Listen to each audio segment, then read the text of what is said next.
Mi esposo me regaló un vestido por nuestro aniversario. Una hora después, me llamó. ¿Y bien, te gustó? Le respondí. Tu hermana se lo quedó. Hubo un silencio en la línea. Luego, gritó. ¿Qué hiciste, idiota? ¿Acaso entiendes lo que va a pasar ahora? Antes de que la historia tome impulso, permítanme presentarme. Sería un placer conocer a cada uno de ustedes.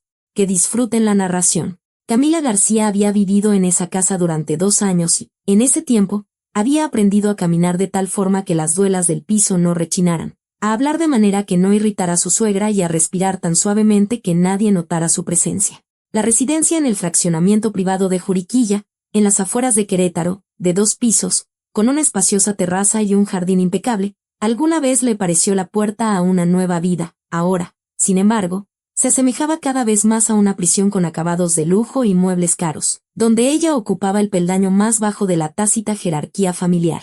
Camila, otra vez te olvidaste de limpiar las cornisas de la sala. La voz de doña Esperanza Morales la alcanzó en la cocina, donde terminaba de lavar los platos después de la comida.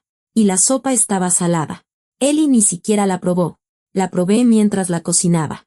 A mí me pareció que estaba bien. ¿A ti te pareció? La suegra pronunció esto con la misma expresión con la que se habla de algo vergonzoso. Exactamente, te pareció.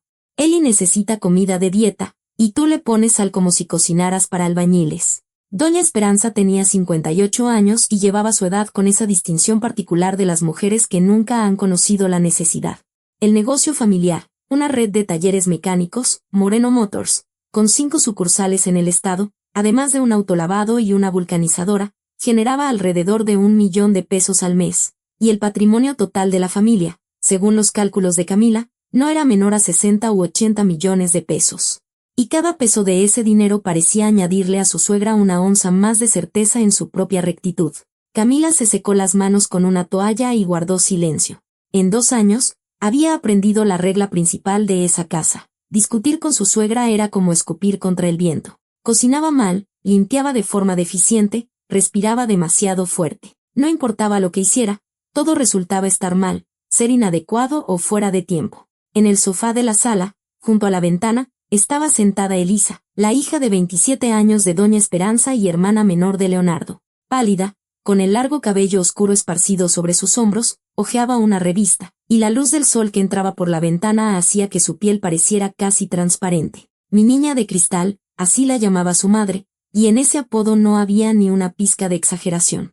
Elisa sufría una rara forma de alergia a los tejidos sintéticos.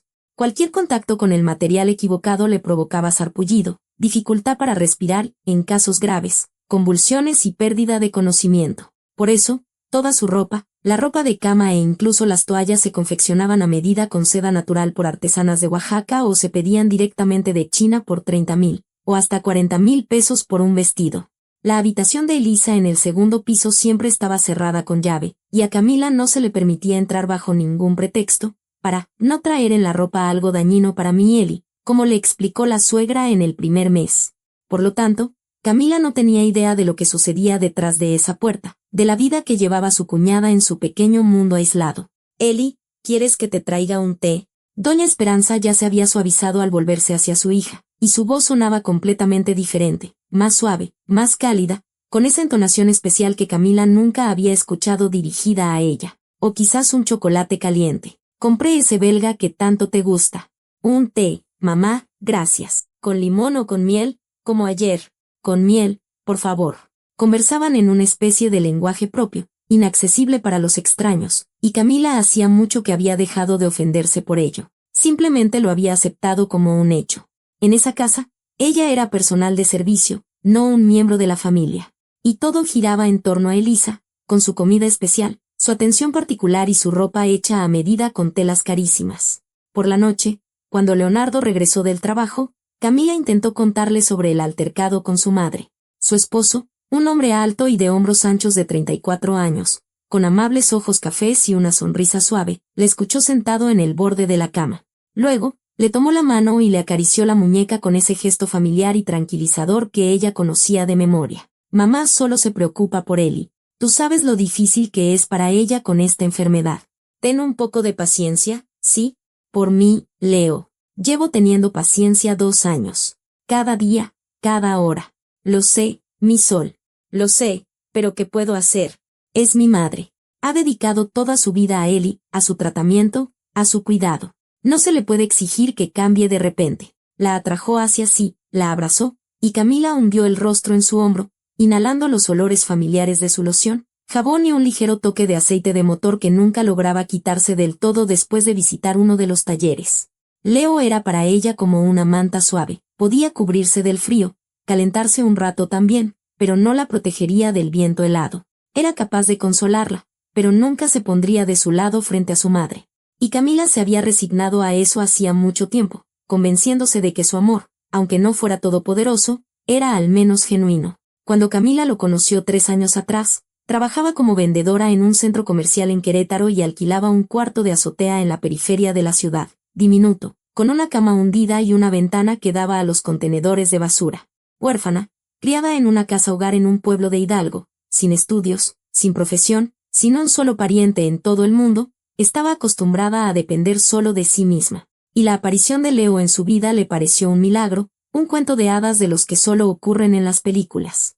Él la sacó de aquel cuarto, la llevó a esta gran casa, le prometió la felicidad, y los primeros meses fueron realmente felices, llenos de ternura, planes y esperanzas. Pero luego comenzó la rutina, y el cuento de hadas se fue convirtiendo gradualmente en algo muy diferente. No podía irse, no tenía a dónde. No había un lugar al que regresar. Fuera de los muros de esa casa no le esperaban nada más que la calle. La mañana de su segundo aniversario de bodas amaneció soleada, con una ligera brisa que movía las cortinas de la ventana entreabierta del dormitorio. Leonardo se había ido el día anterior a la Ciudad de México. Las negociaciones con los proveedores de refacciones se habían extendido un día más. Y Camila se despertó sola en su habitación del segundo piso, en la ancha cama que sin su esposo se sentía demasiado vacía. Afuera susurraban los fresnos, y a lo lejos ladraba el perro de un vecino. Y ese día de verano, aparentemente ordinario, no presagiaba nada especial. El mensajero de estafeta llegó cerca del mediodía, un joven con la chamarra de la empresa que le pidió que firmara en la pantalla de una tableta y le deseó un buen día. Camila tomó la caja, sólida y pesada, atada con una cinta de satén color champán, y subió a su habitación, sintiendo cómo crecía la emoción en su pecho. Dentro, envuelto en papel de seda, había un vestido de seda natural, de un color verde esmeralda que brillaba a la luz como el ala de un pájaro exótico. En la etiqueta ponía el precio, 35,000 pesos.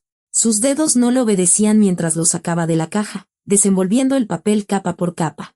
Era esa misma seda, la auténtica, la cara, la misma con la que se confeccionaba la ropa para Elisa. Su esposo, por primera vez en 2 años, le había regalado algo de igual valor, algo verdaderamente hermoso, algo que decía: tú también eres importante, tú también mereces lo mejor. ¿Será que después de todo sí significo algo para él? Susurró Camila a su reflejo en el espejo, y sus labios se curvaron en una sonrisa. El vestido le quedaba perfecto, acentuando su cintura y cayendo suavemente sobre sus caderas. Camila giraba frente al espejo de un lado a otro, admirando cómo la seda atrapaba la luz, cómo el color esmeralda realzaba su cabello castaño. Por un segundo se olvidó de todo, de su suegra, de las críticas interminables, de su posición humillada en esa casa. Se imaginó cómo ella y Leonardo irían a un buen restaurante en el centro de Querétaro, cómo él la miraría toda la noche, como sus amigas, si tuviera amigas, se morirían de envidia. ¡Qué hermoso! La voz de Elisa a sus espaldas hizo que Camila se sobresaltara y se diera la vuelta. Su cuñada estaba de pie en la puerta. Camila, absorta en su reflejo, no había escuchado sus pasos por el pasillo. Miraba el vestido con una expresión extraña, casi hambrienta, sin apartar la vista de la tela resplandeciente. Se acercó más, moviéndose con su habitual andar suave, y con dedos temblorosos tocó la tela de la manga, la acarició. Me lo regaló Leo, dijo Camila, retrocediendo instintivamente medio paso, por nuestro aniversario de bodas. Es un color precioso, muy hermoso. Elisa, es mi regalo. ¿Qué está pasando aquí? Doña Esperanza apareció detrás de su hija. Sus ojos se fijaron instantáneamente en la seda, penetrantes y evaluadores, como si se fijaran en el escaparate de una joyería. Camila vio como en el rostro de su suegra desfilaba toda una gama de emociones: sorpresa, un rápido cálculo del costo, una decisión. El tono esmeralda, al parecer, lo consideró seguro, no aquel prohibido verde jade del que nunca se hablaba en voz alta pero que, por alguna razón, estaba bajo un veto implícito. Eli, si te gusta, póntelo y disfrútalo. Doña Esperanza dio un paso adelante y, con un movimiento seguro, le quitó el vestido del hombro a Camila, ignorando su intento de sujetar la tela. Camila ya tiene el armario a reventar. Es mi regalo. La voz se le quebró en un grito que ni ella misma esperaba. Leo me lo regaló por nuestro aniversario. Es mío. No grites. La suegra ni siquiera se dio la vuelta mientras le pasaba el vestido a su hija. Los vecinos van a oír. ¡Qué vergüenza! Leo lo entenderá. Él siempre entiende que Eli lo necesita más. Mamá, quizás no deberíamos. Comenzó Elisa, y en su voz sonó algo parecido a la duda. Póntelo, Eli, póntelo. Te quedará muy bien. Ese color hace juego con tus ojos. Camila se quedó en medio de la habitación en ropa interior, abrazándose a sí misma, y observó cómo Elisa, con una expresión de culpa en su pálido rostro, con los ojos bajos, pero aún así, se llevaba la seda esmeralda a su habitación. Un frío recorrió su cuerpo desde la garganta hasta el estómago y se quedó allí como un nudo pesado que no la dejaba respirar. Por la noche no pudo comer, el bocado no le pasaba por la garganta. Se sentó en su dormitorio, en el borde de la cama, mirando la caja vacía del vestido, la cinta de satén que ahora parecía una burla, y esperó la llamada de su esposo. Él llamó cerca de las 9. Su voz, inusualmente cálida, casi juguetona, llena de expectación. «¿Y bien, mi sol, lo recibiste? ¿Te gustó? Pedí especialmente la misma seda con la que le hacen la ropa a Eli. Quería que tú también tuvieras algo especial». Elisa lo vio y se lo llevó. Camila no pudo contener las lágrimas que había acumulado todo el día. Tu mamá dijo que se lo diera. Simplemente me lo quitó y se lo dio. Una pausa. 3 segundos. 4. 5. Camila solo oía su respiración en el teléfono. Primero tranquila, luego brusca, entrecortada. ¿Qué hiciste, idiota? ¿Acaso entiendes lo que va a pasar ahora? El teléfono se le resbaló de los dedos y cayó sobre la cama. Camila miró la pantalla, donde brillaba el nombre de su esposo, y no reconoció la voz que seguía gritando algo desde el altavoz, incoherente, furioso, aterrador. Ese no era Leo, no era aquel hombre amable y gentil que la consolaba después de las peleas con su suegra, que le acariciaba la mano y decía, «Ten paciencia, mi sol». Era el rugido de una bestia acorralada, en el que no sonaba ira, sino terror. Los 300 kilómetros de la autopista desde la Ciudad de México los recorrió en menos de 2 horas y media. Camila calculó después a qué velocidad debió haber conducido para llegar tan rápido. Oyó el portazo de la entrada principal abajo, el estruendo de los pasos en la escalera, pesados, apresurados, tropezando. Leonardo pasó como un huracán a su lado, con la camisa desabrochada y la corbata de lado. En sus ojos había un brillo salvaje, inhumano. Sin siquiera mirarla, la apartó de su camino y se abalanzó hacia la habitación de su hermana. El grito de Doña Esperanza rasgó el silencio de la casa, un grito prolongado, aterrador, como el que solo se emite por un dolor o un miedo insoportables. Camila subió al segundo piso y se detuvo en la puerta de la habitación de Elisa, la misma a la que nunca le habían permitido entrar. Lo que vio no cabía en su cabeza, no tenía explicación. Su cuñada se retorcía en el suelo en medio de convulsiones, con la cabeza echada hacia atrás. Sus ojos estaban en blanco, mostrando solo la esclerótica. De su boca salía espuma. A su lado, arrugado, tirado en el suelo, yacía el vestido esmeralda. Todo es por tu culpa. Doña Esperanza se volvió hacia ella, y su rostro estaba desfigurado por un odio que Camila nunca había visto antes. Víbora, tú misma trajiste esta porquería a la casa con tus propias manos. Yo no es solo una tela. Camila retrocedió, chocando su espalda contra el marco de la puerta, sin entender, sin poder procesar la conexión entre un vestido de seda y lo que estaba sucediendo en el suelo. Solo es un vestido. Fuera de aquí, fuera. Leonardo levantó a su hermana en brazos. Parecía ingrávida, como una muñeca de trapo, con los brazos colgando inertes y la cabeza hacia atrás, y la llevó hacia las escaleras.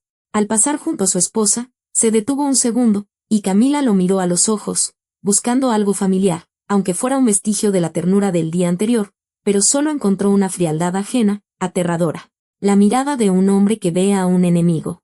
Lárgate de mi vista. Se fueron al Hospital General. Camila escuchó el rugido del motor, el chirrido de los neumáticos en la curva, y se quedó sola en la enorme casa vacía, apretando en sus manos el maldito vestido que alguien le había arrojado al pecho. El último testimonio de que ese día de pesadilla había sido real. Trajeron a Elisa 2 días después, pálida, demacrada, extrañamente silenciosa. Se sentaba en un rincón de su habitación, con las rodillas pegadas al pecho, la mirada perdida en la pared, sin reaccionar a las voces ni al contacto. Doña Esperanza asumió por completo el cuidado de su hija, se mudó a su habitación y dormía allí en un catre. Para Camila, comenzó un verdadero infierno. «No te sientes a la mesa con nosotros», le espetó su suegra la primera mañana, cuando Camila bajó a desayunar. «Come en la cocina, en un rincón». «¿Pero por qué?». «Dije que en la cocina. Y que no te vuelva a ver en el comedor». Leonardo guardaba silencio. Se había mudado a su estudio, tras una puerta cerrada, dormía allí en un sofá y a todos los intentos de Camila de hablar, de comunicarse, de explicar, de entender lo que estaba pasando, respondía lo mismo, sin abrir la puerta. «No necesitas saberlo. Haz lo que te dicen y no te metas». Los días se convirtieron en una sucesión interminable de humillaciones, fusionándose en una masa gris y desoladora. Lavaba, cocinaba, trapeaba los pisos, desmalezaba el jardín, limpiaba los baños. Y todo bajo un flujo incesante de comentarios venenosos de su suegra, cada uno de los cuales se clavaba en ella como una aguja invisible. «Esto es lo que pasa cuando metes en casa a una huérfana sin familia ni linaje», decía doña Esperanza, sin dirigirse a nadie en particular, pero de tal manera que Camila escuchara cada palabra, absorbiera cada sílaba. «De gente así solo vienen problemas. Ni familia, ni educación, ni conciencia». Adelgazó, las faldas le quedaban holgadas en las caderas, las blusas le colgaban como sacos. Bajo sus ojos se instalaron unas ojeras que no desaparecían ni siquiera después de las raras noches en las que lograba dormir. Un día, al pasar junto al espejo del vestíbulo, no reconoció de inmediato a la mujer que la miraba desde allí, demacrada, con la mirada apagada, las mejillas hundidas, como si le hubieran arrancado algo vital, algo que la hacía estar viva.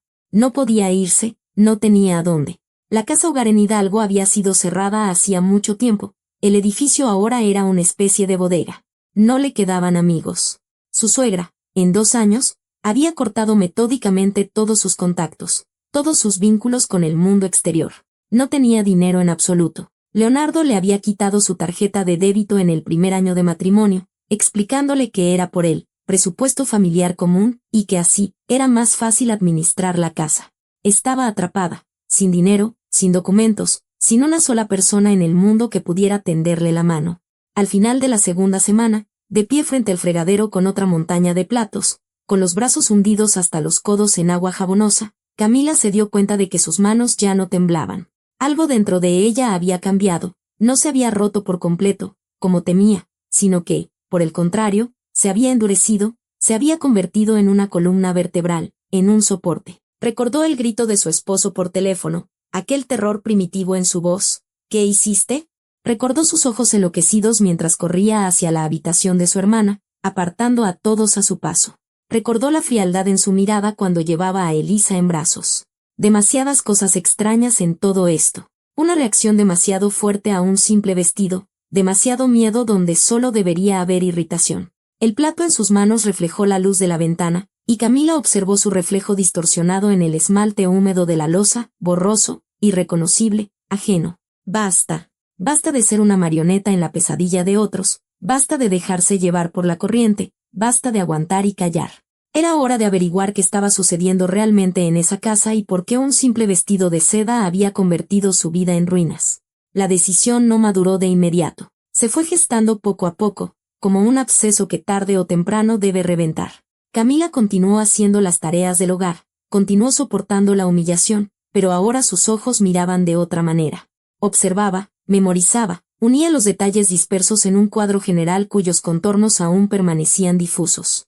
La primera extrañeza la descubrió unos días después, mientras limpiaba el polvo en el segundo piso. Doña Esperanza, pensando que su nuera estaba ocupada abajo, pasó sigilosamente por el pasillo con una pequeña bolsa negra en las manos, mirando a su alrededor con la expresión tensa de quien lleva algo prohibido. Se escabulló en la habitación de Elisa y salió un minuto después ya sin la bolsa, cerrando la puerta con llave. Pero esta vez, el cerrojo no encajó del todo. Quizás la suegra tenía prisa o simplemente no se dio cuenta. Camila esperó a que los pasos se apagaran en la escalera y empujó suavemente la puerta, esa que en 2 años nunca se había abierto para ella. Lo que vio la dejó helada en el umbral, con el trapo en la mano. La habitación de Elisa no era el dormitorio de una joven enferma, sino algo intermedio entre un cuarto de hospital y una celda de prisión. En la ventana había delgadas rejas metálicas, pintadas del color de la pared, casi imperceptibles a primera vista, pero indudablemente sólidas. La cama era de hierro, de hospital, con barandales a ambos lados, como las que se usan en las salas psiquiátricas. En ella dormía Elisa, pálida, con los labios azulados, en una postura encogida.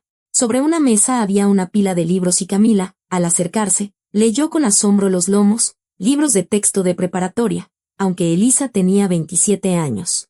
¿Para qué necesita una mujer adulta rejas en las ventanas? ¿Para qué esa cama de hospital? ¿Por qué su suegra le lleva algo a escondidas, ocultándose de todos? Camila salió de la habitación, cerrando la puerta con cuidado, y desde ese día comenzó una vigilancia sistemática de la casa, fingiendo estar resignada y rota. Cada día, puntualmente a las 5 de la tarde, doña Esperanza preparaba una infusión especial para Elisa. De hierbas, decía ella, pero el olor que desprendía no era de hierbas, sino acre, farmacéutico, químico.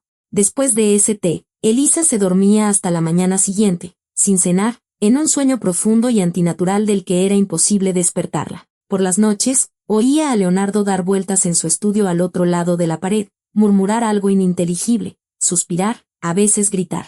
Una vez, pegando la oreja a la puerta, distinguió las palabras: «No es tu culpa, Eli. Perdóname, perdóname, perdóname». ¿Por qué?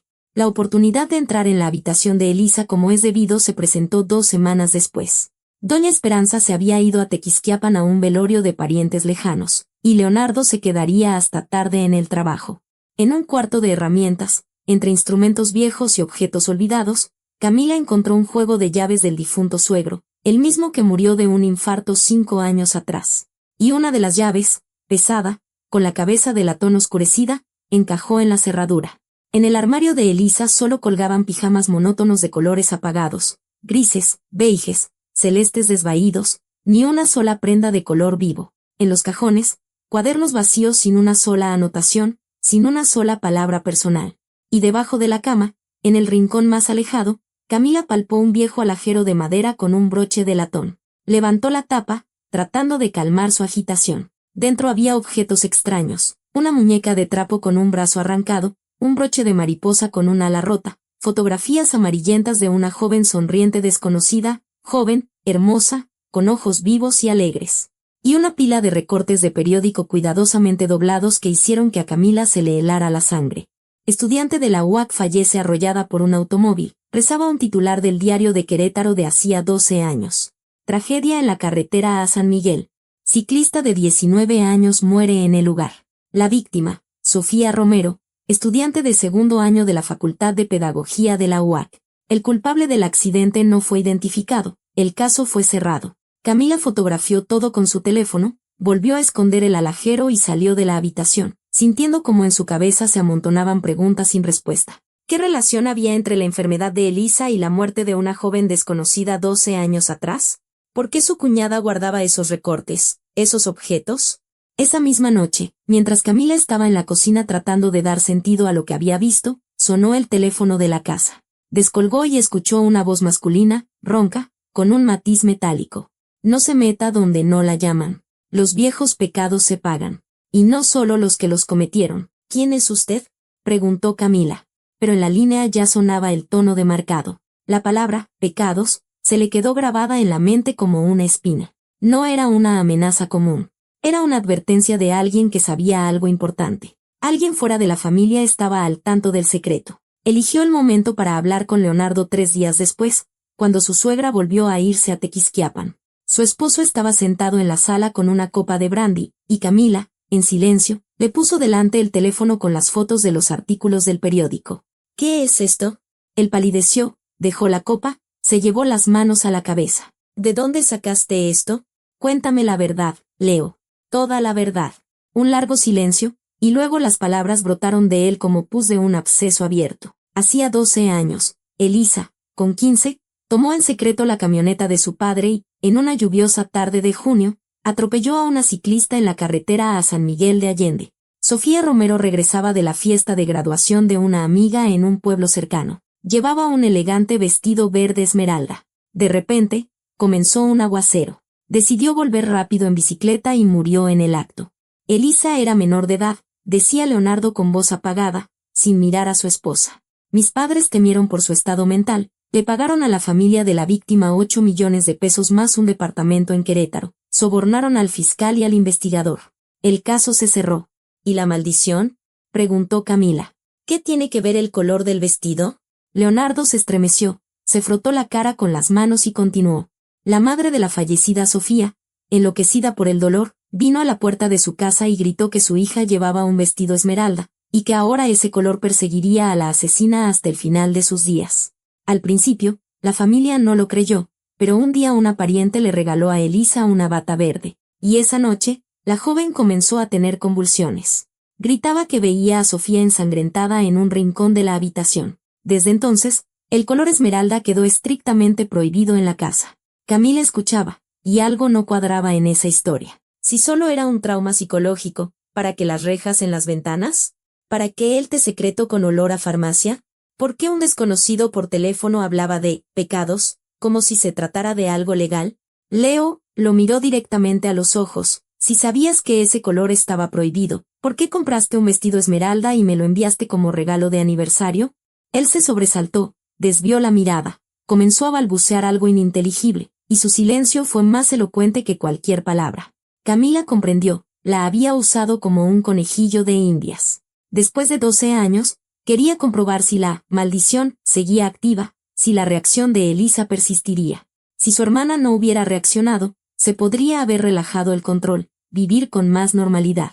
Su grito de «¿qué hiciste?», no fue por miedo a la vida de su hermana, sino pánico porque su cruel experimento había dado un resultado demasiado bueno. Camila fue a la Universidad Autónoma de Querétaro una semana después, eligiendo un día en que Leonardo estaba en el trabajo y su suegra ocupada con Elisa. En el archivo le negaron la información, datos personales, no tenemos derecho. Desesperada, se sentó en una banca cerca del edificio principal, sin saber qué hacer. Usted es de la familia Moreno, ¿verdad? A su lado se sentó un hombre de cabello cano, y Camila reconoció de inmediato aquella voz ronca con matices metálicos. ¿Fue usted quien llamó? Soy Alejandro Romero, el padre de Sofía. Le contó que durante 12 años había llevado a cabo su propia investigación, vigilando a la familia Moreno. Un viejo conocido, un conserje en la universidad, le había informado que una mujer había estado preguntando en el archivo por su hija. 12 años, dijo en voz baja. 4.380 días. No ha pasado un solo día sin que piense en ella y en quien la mató. Fue Elisa, dijo Camila. Mi esposo me lo contó. Tenía 15 años. Tomó el coche de su padre. No, eso es mentira. Quien conducía no era Elisa. Don Alejandro la miró directamente a los ojos. Quien conducía era su esposo, Leonardo. Camila sintió que el suelo se abría bajo sus pies. Don Alejandro hablaba lentamente, sopesando cada palabra. Ese día, en el coche iban los dos, Leonardo, de 22 años, y Elisa, de 15. Regresaban de un viaje de negocios del padre. En el coche estalló una discusión. Leonardo le exigía a sus padres dinero para su propio negocio. El padre se negó. Furioso, pisó el acelerador y condujo a toda velocidad bajo la lluvia torrencial por la resbaladiza carretera. Él atropelló a mi hija. La voz de don Alejandro no tembló, pero en ella resonaba un dolor que ningún año podía mitigar. Y luego tomó la decisión de culpar a su hermana menor de edad.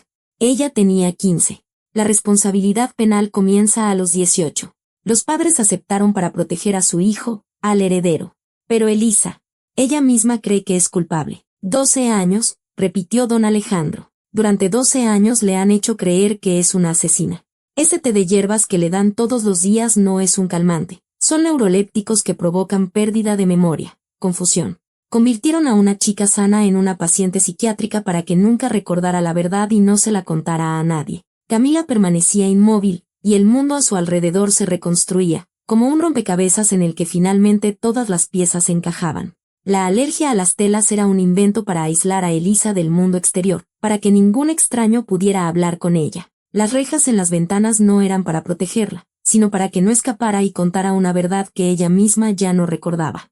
El vestido esmeralda no era la maldición de una joven fallecida, sino el detonante de un trauma creado artificialmente, que la familia había mantenido y alimentado durante 12 años para mantener a Elisa en un estado de culpa y miedo perpetuos. Don Alejandro habló durante mucho tiempo más, sobre cómo, después del accidente, la familia convenció a la niña de 15 años, en estado de shock, de que ella iba al volante, como le repetían, una y otra vez, tú tomaste el volante, tú la atropellaste. Es tu culpa. hasta que esas palabras se grabaron a fuego en su conciencia. El shock, el falso sentimiento de culpa, las altas dosis de fármacos. Todo ello destruyó gradualmente su memoria y su voluntad, convirtiendo a un ser vivo en una muñeca obediente. El delito de homicidio imprudencial ya prescribió, dijo don Alejandro cuando ya se habían levantado de la banca y caminaban lentamente por el campus universitario.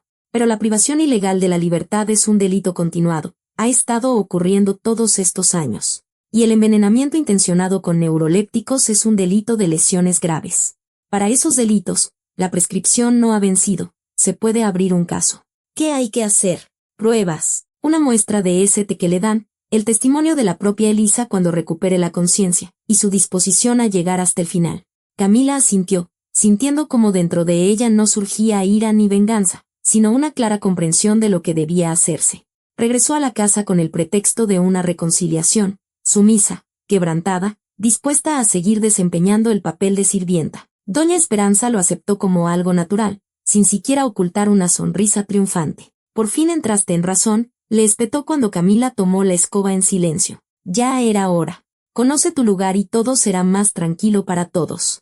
Camila asentía, aceptaba, cumplía las órdenes y observaba. 3 días después, logró tomar una muestra de los restos del fondo de la tetera que su suegra no había alcanzado a lavar después de la enésima infusión para Elisa. Le entregó el recipiente a don Alejandro en el lugar acordado, en la parada de autobús a la entrada del fraccionamiento. Los resultados del laboratorio privado llegaron una semana después. Potentes fármacos psicotrópicos que, con el uso prolongado, causan pérdida de memoria, confusión y una fuerte dependencia. Ahora hay que hablar con ella, dijo don Alejandro por teléfono. Sembrar la duda. Sin su testimonio, el caso se desmoronará. Entrar en la habitación de Elisa resultó más difícil de lo que Camila pensaba. La puerta ahora estaba cerrada por dentro con un pasador, y la suegra llevaba la llave colgada del cuello. Pero la ventana del estudio de Leonardo daba a un balcón contiguo. Y una noche, cuando su esposo se fue a una reunión en San Luis Potosí y su suegra se quedó dormida frente al televisor, Camila trepó por la barandilla y se encontró junto a la puerta de cristal de la habitación de Elisa. Su cuñada estaba sentada en la cama, con la mirada vacía fija en la pared. Al ver a Camila, se acurrucó en un rincón, abrazándose las rodillas. Vete. Su voz se quebró en un chillido. La veo. Está aquí, toda ensangrentada. Elisa, escúchame. Camila hablaba en voz baja, sin moverse del sitio. ¿Recuerdas una muñeca de trapo con un brazo arrancado y un broche de mariposa con un ala rota? La joven se quedó quieta, y en sus ojos brilló algo vivo, una chispa de recuerdo. ¿Cómo lo sabes? Encontré tu escondite. Y los recortes de periódico también los encontré. Elisa, escúchame con atención. No eres culpable. No mataste a nadie. Te han estado engañando durante 12 años. No. Elisa se agarró la cabeza, meciéndose de un lado a otro. La cabeza me estalla la cabeza. Vete. Camila quiso decir algo más, pero oyó pasos en la escalera y apenas tuvo tiempo de volver a trepar al balcón del estudio. El pulso le martilleaba en las sienes tan fuerte que parecía que se oía en toda la casa. Pero lo principal estaba hecho. Vio como una lágrima rodaba por la mejilla de Elisa. En algún lugar muy dentro, la joven todavía estaba viva. El desenlace llegó 4 días después.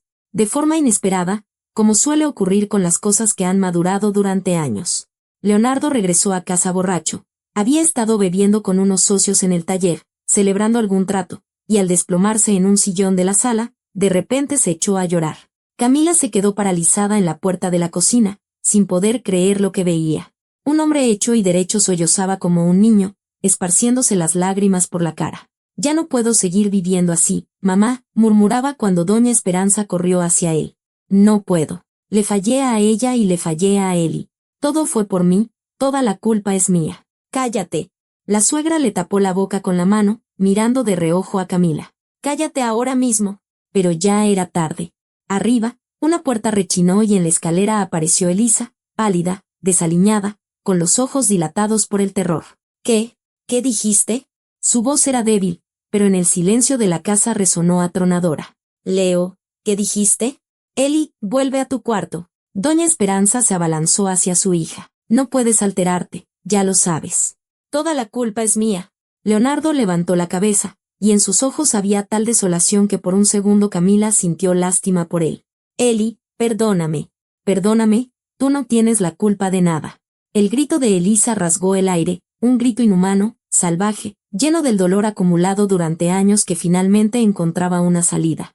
Se tambaleó en el último escalón, se agarró a la barandilla y comenzó a desplomarse. Camila corrió hacia ella, logrando sujetar su cuerpo flácido antes de que rodara por las escaleras. Llevaron a Elisa al Hospital General en una ambulancia. Camila fue con ellos, sentada en la sala de emergencias toda la noche mientras los médicos estabilizaban a la paciente. Leonardo y su suegra llegaron a casa de madrugada, descompuestos y con ojeras, dejando a Camila de guardia junto a la habitación.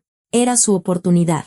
Don Alejandro esperaba junto a la salida de servicio en su viejo coche, con el motor en marcha. Camila sacó a Elisa, quien se movía como una sonámbula, sin oponer resistencia, sin hacer preguntas, y ya había abierto la puerta trasera cuando escuchó pasos a sus espaldas. «Espera».